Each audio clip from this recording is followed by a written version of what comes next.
Hello everyone, आज हम लोग बात करेंगे रेलवे इंजीनियरिंग में रेल्स के बारे में। तो रेल्स शुरू करने से पहले हम लोग जानते हैं कि रेलवे इंजीनियरिंग क्या होता है। तो रेलवे इंजीनियरिंग सिविल इंजीनियरिंग का वो ब्रांच होता है जो रेलवे ट्रैक्स को डिजाइन, कंस्ट्रक्ट और मेंटेन करने के लिए बनाया गया है, और ये रेलवे के सेफ एंड इफिशिएंट मूवमेंट के लिए भी बनाया गया है। परमानेंट वे क्या होता है? जो रेलवे ट्रैक होते हैं, जो आपको rails, fasteners, sleepers and ballast का जो कॉम्बिनेशन होते हैं, उसे हम लोग कहते हैं परमानेंट वे। इसको रेलवे ट्रैक भी कहा जाता है। आप इस इमेज में देख पा रहे होंगे, ये रेल्स, स्लीपर्स, बलास्ट और फॉर्मेशन, इन सारे के कॉम्बिनेशन को कहा जाता है परमानेंट वे। तो परमानेंट वे के बारे में हम लोग जब एक एक करके रेल्स, स्लीपर्स एंड बलास्ट के बारे में जब पढ़ लेंगे, फिर हम लोग परमानेंट वे एंड गेज के बारे में पढ़ेंगे कि गेज क्या होते हैं, कितने टाइप के होते हैं। तो परमानेंट वे के जो कंपोनेंट्स होते हैं, जो मेन कंपोनेंट्स होते हैं, वो होते हैं rails, ballast, sleepers and gauge. तो हम लोग आज पढ़ेंगे रेल्स के बारे में। रेल्स क्या होते हैं? तो रेल्स एक स्टील गर्डर होते हैं जो हमें हार्ड और स्मूथ सर्विस प्रोवाइड करते हैं, ताकि उस पे लोकोमोटिव के जो व्हील्स हैं वो ट्रेवल कर सके। इंडिया में रेल का जो डेजिग्नेशन होता है कि अलग अलग टाइप के रेल्स किस तरह से डेजिग्नेट किए जाएंगे, तो रेल्स डेजिग्नेट किए जाते हैं वेट पर यूनिट लेंथ के हिसाब से। अब ये क्या होता है? अब weight of the rail in tons divided by locomotive axle load in tons, मतलब जो हम रेल यूज करते हैं वो उसका वेट, और डिवाइडेड बाय रेशियो ऑफ जो हम लोकोमोटिव जो हमारा यूज होता है ट्रेन में, तो उसका जो वेट होता है, तो उसका जो रेशियो होता है वो डेजिग्नेशन होता है इंडिया में रेल का। अब जैसे इंडिया में हम लोग ब्रॉड गेज के लिए 1/512 या 510 लेते हैं। तो 1/510 क्या है? इसका मतलब है कि अगर wait of the rail 1 kg है तो लोकोमोटिव का वेट 510 kg होगा। उसी तरह अगर वेट ऑफ द रेल अगर 1 टन है तो लोकोमोटिव का वेट 510 टन होगा। तो ये वो रेशियो होता है जो डिसाइड करता है कि वेट ऑफ द रेल हमें क्या चूज करना है। क्योंकि लोकोमोटिव का वेट हमें पता होता है, तो लोकोमोटिव के वेट के हिसाब से अगर हमें लोकोमोटिव का वेट फॉर एग्जांपल टन्स में पता है कि 10,000 टन्स अगर हमारे लोकोमोटिव का वेट है, तो हम लोग इस रेशियो से 10,000 से ये 510 डिवाइड करेंगे, तो हमें टन्स में रेल का वेट पता चल जाएगा कि हमें कितना वेट का रेल यूज करना है पर मीटर लेंथ। जो रेल के सेक्शंस अभी इंडिया में अवेलेबल हैं वो है 60 kg पर मीटर एंड 52 kg पर मीटर, और ये ब्रॉड गेज में यूज किए जाते हैं इंडियन रेलवेज में। अब रेल्स के फंक्शन क्या होते हैं? तो रेल्स के फंक्शन होते हैं कि वो हमें हार्ड और स्मूथ सरफेस प्रोवाइड करते हैं, ताकि जो लोकोमोटिव के जो व्हील्स हैं वो डाइवर्ट ना हो जाए अपने पाथ से।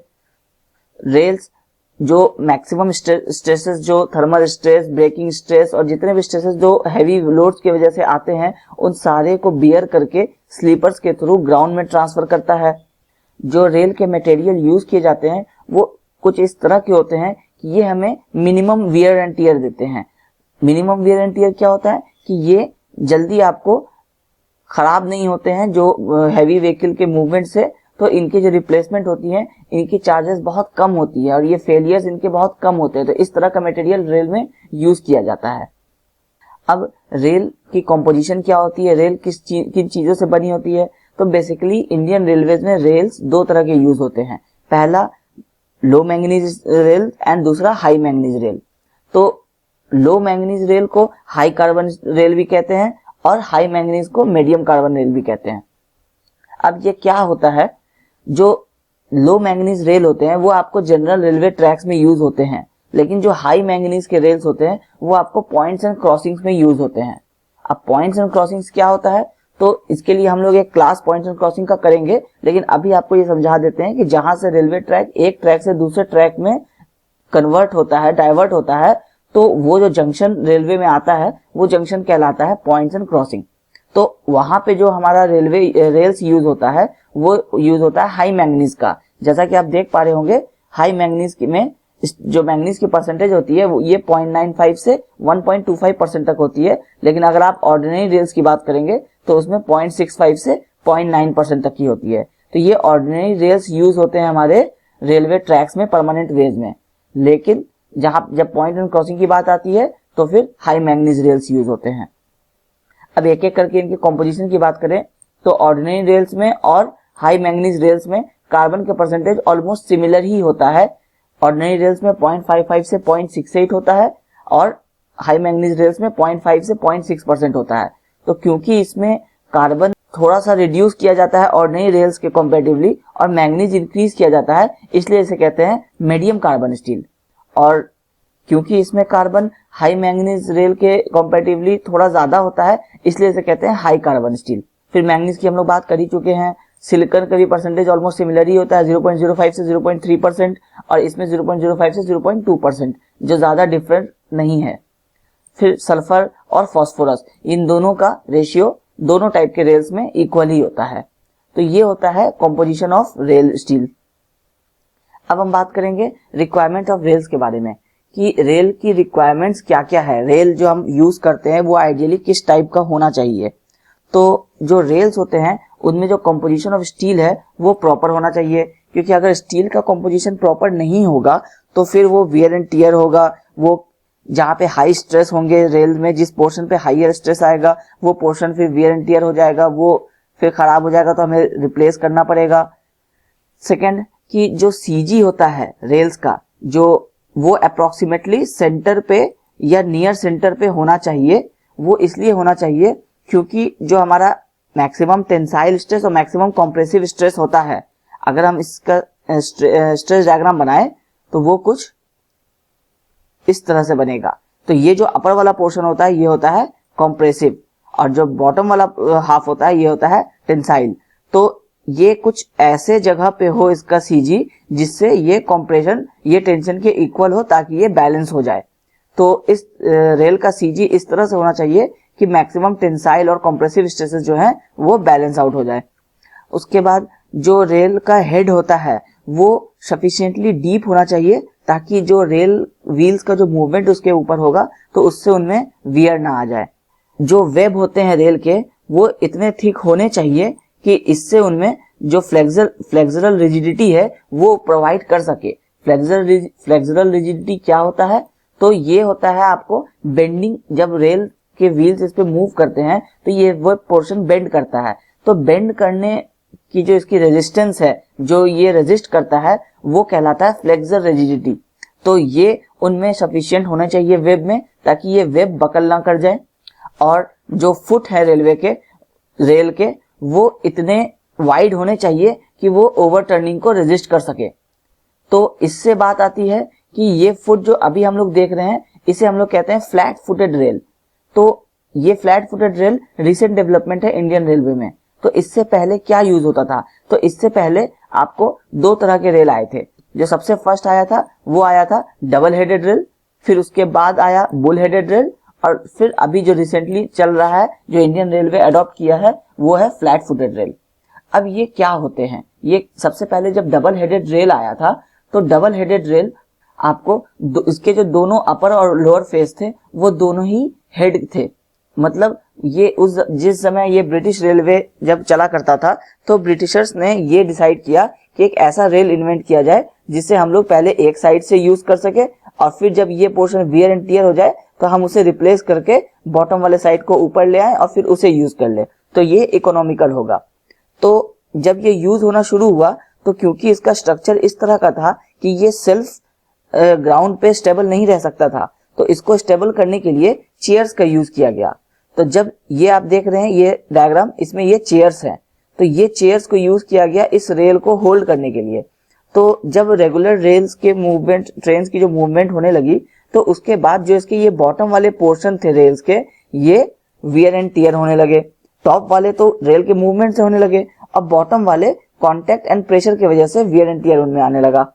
तो जब ये अपर वाले पोर्शन, जब हेड जो है, जब ये आपको वियर एंड टियर हो गया और जब उन्होंने रिप्लेस करने का सोचा इसे इन्वर्ट करके, तो फिर देखा कि ये वाला पोर्शन भी डैमेज हो चुका है। तो ये आया डबल हेडेड रेल्स का ड्रॉबैक। तो फिर उन्होंने इन्वेंट किया bull headed rails. Bull headed rails में क्या था कि ये भी उसी कॉन्सेप्ट पे था, लेकिन इनमें ये था कि जो हेड वाले पोर्शन है उनको थोड़ा ज्यादा स्ट्रॉन्गर बना दिया गया, और जो बॉटम वाले पोर्शन है उनको थोड़ा सा कम स्ट्रॉन्गर बना दिया गया बुल हेडेड रेल के कंपैरेटिवली। तो जैसा कि आप यहाँ देख पा रहे होंगे, जो डबल हेडेड रेल था इसमें जो इसकी हाइट थी बॉटम वाले फुट की, ये 44.5 की थी, और जो विड्थ था ये 70 का था। तो जब बुल हेडेड रेल इन्वेंट हुआ तो इस फुट का जो साइज है उसको रिड्यूस करके 33/65.5 कर दिया गया। तो इससे क्या हुआ कि जो वियर एंड टियर इस हेड पे होता था तो उस हेड का साइज को इन्होंने क्या किया, इंक्रीज कर दिया ताकि ये ज्यादा टाइम तक चल सके। और बॉटम को क्या किया इन्होंने कि साइज रिड्यूस कर दिया ताकि जो वियर एंड टियर इसमें हो रहा था वो तो इनमें भी होगा, बट क्योंकि ये जो मटेरियल यहाँ यूज हुए थे वो उतने मटेरियल उन्होंने वेस्ट नहीं करके हेड में उतने मटेरियल को इंसर्ट कर दिया। तो बुल हेडेड रेल्स के भी ड्रॉबैक वही थे जो डबल हेडेड रेल के थे। इनमें भी टॉप के वियर एंड टियर तो होते ही थे लेकिन बॉटम के भी वियर एंड टियर होते थे। अब प्लस इनको भी सपोर्ट करने के लिए चेयर्स का जरूरत पड़ता था। फिर इन्वेंट हुआ flat footed rail. Flat footed rail chairs के यूज को रिड्यूस कर दिया क्योंकि ये खुद में ही स्टेबल रहते हैं, ये ओवरटर्निंग को अवॉइड कर लेते हैं, तो इसलिए flat footed rail Indian railway में अभी यूज होता है। अब हम बात करेंगे लेंथ ऑफ रेल्स के बारे में। लेंथ ऑफ रेल इंडिया में अभी 13 मीटर्स एंड 12 मीटर्स के अवेलेबल हैं। जो 13 मीटर्स के रेल्स अवेलेबल हैं वो ब्रॉड गेज में अवेलेबल है और जो 12 मीटर्स के रेल अवेलेबल है वो मीटर गेज में यूज किए जाते हैं। अब ये लेंथ 13 मीटर और 12 मीटर ही क्यों डिसाइड किया जाता है, तो उनके लिए कुछ फैक्टर्स होते हैं कि रेल के लेंथ को कितना रखा जाए। तो अगर हम रेल के लेंथ को बहुत ज्यादा रख देते हैं 30 मीटर्स 40 मीटर्स तो उनका जो मैन्युफैक्चरिंग कॉस्ट है वो, क्योंकि 13 मीटर के रेलवे जो बनते हैं या 12 मीटर के रेल जो बनते हैं तो उनका जो मैन्युफैक्चरिंग कॉस्ट है वो 13 और 12 मीटर में रीजनेबल आता है। तो हो सकता है कि हम 30 मीटर या 40 मीटर के जो रेल्स बनाने लगे तो उनका जो पर मीटर का जो कॉस्ट है वो इंक्रीज हो जाता है। तो इसलिए हम लोग बहुत ज्यादा लेंथ के रेल्स नहीं बनाते हैं और 13 मीटर और 12 मीटर स्टैंडर्ड लेंथ इंडिया में फिक्स कर रखा है। दूसरा और मेजर प्रॉब्लम जो ये होगा कि उनकी ट्रांसपोर्टेशन। अगर हम बहुत ही लॉन्ग रेल्स बना देते हैं तो हम उसे फिर फैक्ट्री जहां वो बने होंगे वहां से उन्हें ट्रांसपोर्ट करके हम उसे रेलवे साइट पे जहां पे वो लगने हैं परमानेंट वे पे वहां हम उसे ला नहीं सकेंगे। तो इस प्रॉब्लम को ध्यान में रखते हुए जो स्टैंडर्ड लेंथ डिसाइड किया गया वो था 13 मीटर और 12 मीटर। दूसरा, facilities of lifting and handling. तो रेल्स का लेंथ अगर बहुत ज्यादा होगा तो उसे हैंडल करने के लिए, उसे लिफ्ट करने के लिए क्रेन्स की जरूरत होगी। तो क्रेन्स, अभी अगर सिंगल क्रेन से अगर आप 13 मीटर के उसको लिफ्ट कर सकते हैं, अगर वो 35 या 40 मीटर्स के होंगे तो आपको डबल क्रेन्स की जरूरत पड़ेगी। तो वो फिर कॉस्ट इफेक्टिव भी नहीं होगा और स्पेस भी बहुत बार अवेलेबल नहीं होता है। तो इसलिए इन तीनों फैक्टर्स को ध्यान में रखते हुए जो इंडियन रेलवे में जो लेंथ ऑफ रेल अडॉप्ट किए गए हैं वो है 42 फीट यानी कि 30 मीटर और 39 फीट यानी कि 12 मीटर्स। अब हम बात करेंगे डिफेक्ट्स इन रेल्स के बारे में कि रेल्स में किस किस तरह के डिफेक्ट्स होते हैं। तो जैसा कि आप यहाँ देख सकते हैं, पहला डिफेक्ट है कोरुगेटेड या फिर इसे कहते हैं रोडिंग रेल्स। दूसरा है हॉग्ड रेल्स। थर्ड है किंग्स एंड फोर्थ है बकलिंग ऑफ रेल्स। अब हम लोग समझते हैं कि ये चारों चीजें क्या है। कोरुगेटेड रेल्स जिसे कहते हैं रोडिंग ऑफ रेल्स भी, ये क्या होते हैं कि जब व्हील्स मूव करते हैं ट्रैक्स पे तो आपको एक साउंड सुनाई देता होगा। तो वो साउंड इसलिए होता है क्योंकि जो इसकी रफ सरफेस है वो व्हील्स के साथ जब कांटेक्ट में आती है तो वो साउंड प्रोवाइड करती है। तो हम लोग क्या करते हैं कि रेल्स के जो टॉप पोर्शन होते हैं, जो हेड होता है, उसका जो टॉप सरफेस होता है, हम लोग उसको ग्राइंड करके स्मूथ कर देते हैं। इससे ये साउंड जो आती है वो रिड्यूस हो जाती है। तो ये कहलाता है कोरुगेटेड या फिर रोडिंग ऑफ रेल्स। सेकेंड है हॉग्ड रेल्स। हॉग्ड रेल्स मतलब क्या होता है कि जब हैवी व्हीकल रेगुलरली जब किसी जॉइंट्स पे से, जो दो रेल के जो जॉइंट होते हैं, जब उस पे से रिपीटेडली जब उसके ऊपर मूव करते रहते हैं तो वो जॉइंट्स होते हैं, वो क्योंकि रेल का सबसे वीकेस्ट पोर्शन उसका एंड्स होता है, जो उसका जॉइंट्स होता है, तो वो पोर्शन जब रेगुलरली हैवी व्हीकल उसके ऊपर से मूव करते हैं तो वो जो उसका जॉइंट होता है वो नीचे की तरफ बेंड कर जाता है। अगर ये हमारा ट्रैक है तो अगर ये हमारा एंड है रेल का तो ये वाला पोर्शन कुछ इस तरह से बेंड कर जाता है और फिर यहाँ से दूसरा वाला रेल चलता है। तो ये वाला जो पोर्शन है ये बेंड करके इस तरह से रेल बैठ जाता है। तो हर थोड़े थोड़े इंटरवल पे इस तरह से आपको डिफ्लेक्शन दिखते हैं, फिर थोड़ी देर पे इस तरह से डिफ्लेक्शन दिखते हैं। तो ये कहलाता है हॉग्ड रेल्स। ये जैसा आप इमेज में देख पा रहे होंगे, ये आपको दूर में इस तरह से हॉगिंग दिखाई पड़ रहा होगा। जैसे हमारा बेंडिंग मोमेंट डायग्राम होता है ना, ये हमारा हॉगिंग होता है। तो जहां पे रेल बेंड कर जाते हैं यहाँ पे हमारा सैगिंग हो जाता है। तो जो उसके नेक्स्ट वाला पोर्शन होता है वो इस तरह से हॉगिंग हो जाता है, फिर इस तरह से यहाँ सैगिंग और फिर इस तरह से यहाँ हॉगिंग, तो ये कहलाता है हॉगिंग ऑफ रेल्स। तो इसको हम लोग कैसे रेक्टिफाई कर सकते हैं कि जो एंड्स, जो रेगुलर ट्रेन के मूवमेंट से जो एंड्स खराब हो जाते हैं उस एंड्स को हम लोग क्रॉप कर सकते हैं, या नहीं तो अगर वो ज्यादा क्रॉपिंग से उसकी लेंथ इतनी रिड्यूस हो जा रही है रेल की कि हमसे यूज नहीं कर सकते हैं, तो हम लोग उसे फिर रिप्लेस करके दूसरा रेल यूज करते हैं, या नहीं तो हम लोग उस एंड्स को वहां पे वेल्डिंग जॉइंट्स यूज करते हैं फिश प्लेट नहीं यूज करके, और या नहीं तो फिर हम लोग डी हॉगिंग करते हैं, मतलब उस रेल को हम लोग फैक्ट्री या वर्कशॉप में ले जाके वापस उसे स्ट्रेट करने की कोशिश करते हैं। तो ये कहलाता है हॉग्ड रेल्स। थर्ड डिफेक्ट जो है वो होता है किंग्स, जिसे कहते हैं शोल्डर्स भी। तो जो हमारे जॉइंट्स होते हैं, यहाँ फिश प्लेट यूज होते हैं, तो अगर इनकी लूज पैकिंग की जाए तो ये वाली रेल और ये वाली रेल दोनों स्ट्रेट लाइन नहीं फॉलो करती है। अगर हम इस दो रेल को ज्वाइन कर रहे हैं और इनकी अगर लूज पैकिंग की हुई है तो ये वाले रेल और ये वाले रेल अलग अलग लाइन फॉलो करने लगते हैं। तो ये जो उनका साइड वाइज मूवमेंट होता है इसे कहते हैं आउट ऑफ पोजीशन मूवमेंट। तो ये आउट ऑफ पोजीशन मूवमेंट कहलाता है किंग्स या फिर शोल्डर। तो इसको रेक्टिफाई करने के मेजर्स क्या क्या होते हैं? Correcting the alignment at joints, joints पे हम उसके अलाइनमेंट्स को चेक करें। जो हमारा गेज, अगर हम ब्रॉड गेज यूज कर रहे हैं, अगर उसके बीच की डिस्टेंस 1.676 मीटर है तो हम लोग सारे जॉइंट्स पे 1.676 मीटर्स को इंश्योर करेंगे कि वो फॉलो हो रहा है। अगर ये जहां पे फॉलो नहीं हो रहा होगा तो हम लोग उसे करेक्ट करेंगे, तो इससे ये रेल की अलाइनमेंट बनी रहेगी। सेकेंड है proper packing of joints. Joints को हम लोग फिश प्लेट्स और बोल्ट फास्टनर जो यूज करके जॉइंट्स को पैक करते हैं तो उसे हम लोग टाइट पैकिंग करेंगे, प्रॉपर पैकिंग करेंगे उसकी। और तीसरा है proper maintenance of track. Regular inspection से, रेगुलर उसकी मेंटेनेंस से इन सारे चीजों को अवॉइड किया जा सकता है। तो फोर्थ और लास्ट डिफेक्ट है वो है बकलिंग ऑफ रेल्स। जो रेलवे के जॉइंट्स होते हैं उनमें आपने देखा होगा कि एक गैप प्रोवाइड किया जाता है। ये गैप इंश्योर करता है कि जब टेम्परेचर वेरिएशन होगा तो ये या तो कॉन्ट्रैक्ट होंगे या एक्सपैंड होंगे, तो ये गैप उस कॉन्ट्रैक्शन या एक्सपेंशन को फुलफिल करता है।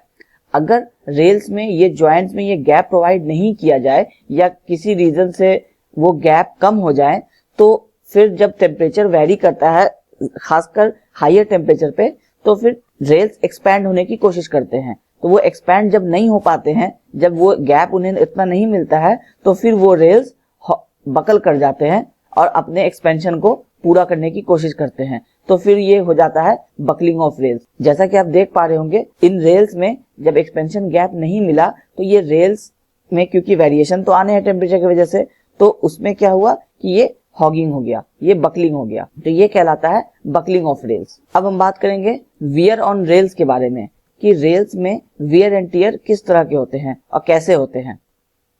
जैसा कि आप इमेज में देख पा रहे होंगे, हैवी एक्सल लोड की वजह से, जो फास्ट मूविंग ट्रेन की हैवी एक्सल लोड होती है, तो उससे क्या होता है कि जो हेड पोर्शन होता है रेल का वो वियर एंड टियर हो जाता है। तो वियर एंड टियर कितने टाइप के होते हैं? तो वियर एंड टियर 3 टाइप्स के होते हैं। First, wear off the head of the rail, second wear at the ends of the rail, and third wear on the sides of the head. जो head of the rail है, जो end of the rail है और sides of the head है। अब ये 3 portion पे ही क्यों होते हैं? क्योंकि जो हैवी व्हीकल का जो लोड आता है वो हेड के टॉप सरफेस पे आता है, तो ये टॉप सरफेस उससे वियर होता है। जो व्हील्स के जो साइड के जो मूवमेंट्स होते हैं, जो व्हील्स का जो फ्लेंज ये इस तरह से साइड्स में निकला रहता है और ये पोर्शन ये कहलाता है फ्लेंज। ये फ्लेंज जो बॉटम के साइड रहता है, तो इसके कांटेक्ट में आने से ये वेब के हेड के साइड्स आपको वियर होते हैं। और थर्ड, जो हाई लोड के वजह से, हाई एक्सल लोड के वजह से जो कांटेक्ट प्रेशर बनता है उसके वजह से रेल्स के बॉटम वियर होते हैं। तो ये 3 टाइप के वियर होते हैं जो रेल में जनरली होते हैं। अब हम बात करेंगे क्रीप ऑफ रेल्स के बारे में। क्रीप ऑफ रेल्स एक बहुत ही इंपॉर्टेंट टर्म है। क्रीप ऑफ रेल्स होता क्या है? जब हम रेल्स को ले करते हैं स्लीपर्स पे, तो हम रेल्स को फिक्स कर देते हैं स्लीपर्स के साथ, फिक्सचर्स एंड फास्टनर्स यूज करके।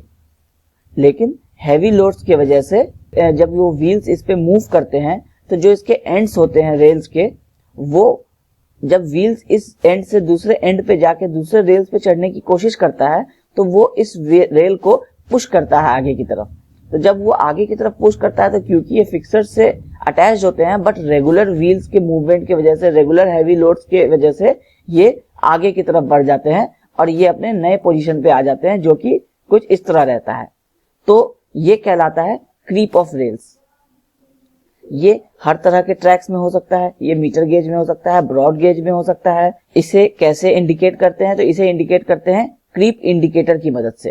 क्रीप इंडिकेटर की मदद से हम लोग एक स्ट्रिंग्स को अटैच कर देते हैं एक पोस्ट के साथ, और उसे हम लोग रेल्स के बॉटम से टाई कर देते हैं। जब ये रेल्स आगे की तरफ मूव करता है तो ये स्ट्रिंग्स उसके साथ मूव करते हैं। तो जो स्ट्रिंग्स का न्यू पोजीशन रहता है और जो पोस्ट का फिक्स्ड पोजीशन था, वो जो गैप होता है, उस गैप को हम लोग कहते हैं क्रीप डिस्टेंस। ये मेजर होता है क्रीप इंडिकेटर से। ये value generally 0 to 130 mm per month होती है रेलवेज में। क्रीप एक कॉमन फिनोमेना है, ये रेलवेज में होता है और इसे रेगुलर मेंटेनेंस से चेक करके रेल्स को रिप्लेस कर दिया जाता है। क्रीप को अवॉइड नहीं किया जा सकता है क्योंकि व्हीकल लोड के वजह से रेलवेज परमानेंट वे, क्योंकि रेल्स के जॉइंट से बना है, अलग अलग 13 मीटर के रेल्स या 12 मीटर के रेल्स को ऐड करके पूरा ट्रैक बनता है, जिसे हम लोग अवॉइड नहीं कर सकते हैं। तो इसलिए क्रीप को भी अवॉइड नहीं किया जा सकता है। बस इसे रेगुलर मेंटेनेंस से रेगुलर चेक करके इन व्हील्स के वेयर एंड टियर को कम किया जा सकता है या फिर रिप्लेस किया जा सकता है, ताकि कोई एक्सीडेंट अवॉइड हो सके। अब हम बात करेंगे क्रीप के प्रिंसिपल कॉजेज के बारे में कि क्रीप के प्रिंसिपल कॉजेज क्या क्या हैं। जब ट्रेन स्टार्ट होती है तो वो रेल्स को बैकवर्ड पुश करती है, और जब ट्रेन स्टॉप होती है तो वो रेल को फॉरवर्ड पुश करती है। तो इससे आपको फॉरवर्ड क्रीप या बैकवर्ड क्रीप हो जाता है। अब व्हील के जो वेव मोशन होते हैं, जो व्हील जब चलती है तो जो उसके वेट के कारण जो रेल्स होते हैं वो बेंड हो जाते हैं। लेकिन जब जैसी व्हील आगे की तरफ बढ़ती है तो फिर जैसे ये व्हील है तो इस व्हील के लोड के कारण ये ट्रैक कुछ इस तरह से बेंड हो जाते हैं। बट जैसे ही ये व्हील फिर आगे बढ़ती है तो फिर ये ट्रैक कुछ ऊपर आने की इस तरह से कोशिश करते हैं, फिर ये व्हील के लोड से फिर ये बैठ जाते हैं। तो इससे ये लेंथ जो यहाँ से स्टार्ट होकर के यहाँ पे एंड हो रहा था वो अब आगे की तरफ बढ़ जाता है और यहाँ से स्टार्ट होकर यहाँ तक पहुंच जाता है।